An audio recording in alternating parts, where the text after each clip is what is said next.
I am Dhriti. Today I will explore our solar system. Our solar system.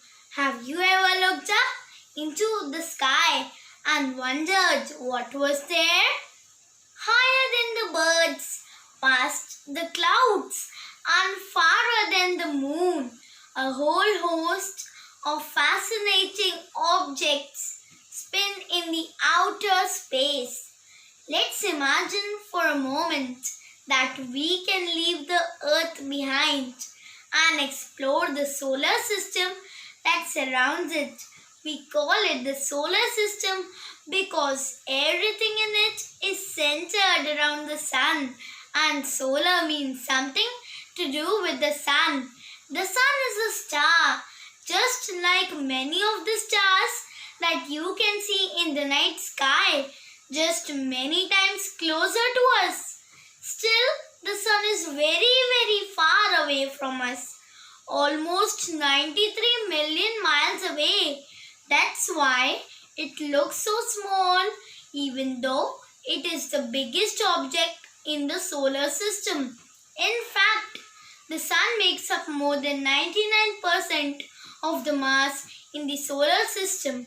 If we put all the planets, moons, asteroids, comets, and everything else in the solar system together, they would make up less than 1/4% of it.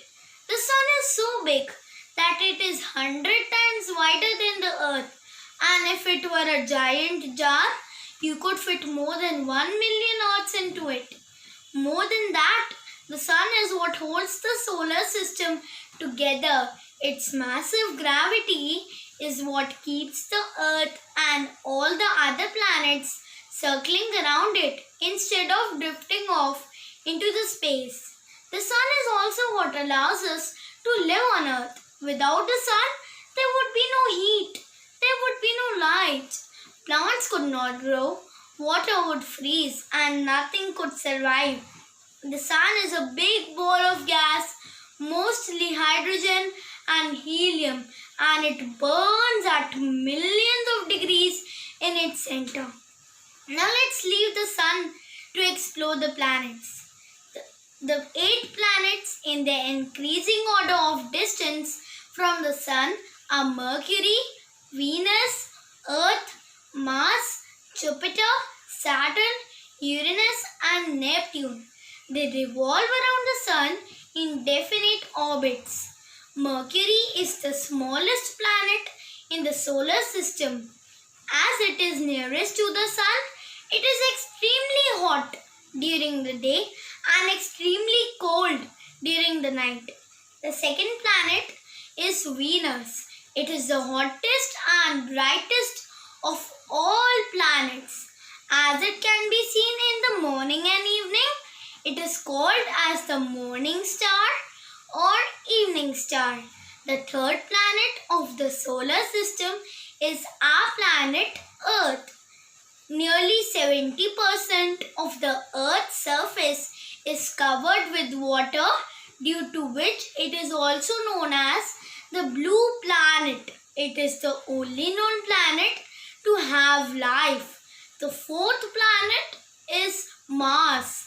It is also known as the red planet because of the presence of red soil and rocks. The fifth and the largest planet of the solar system is Jupiter.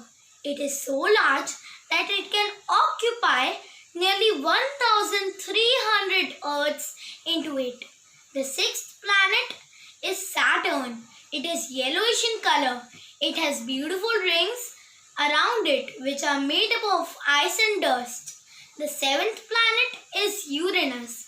A thick layer of gas covers this planet.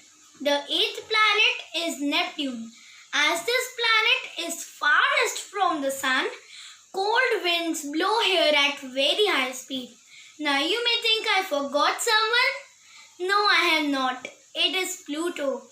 Pluto was considered as the ninth planet, but now it is considered as the dwarf planet because it is smaller than any other planet and even smaller than many other moons. Thank you nice day.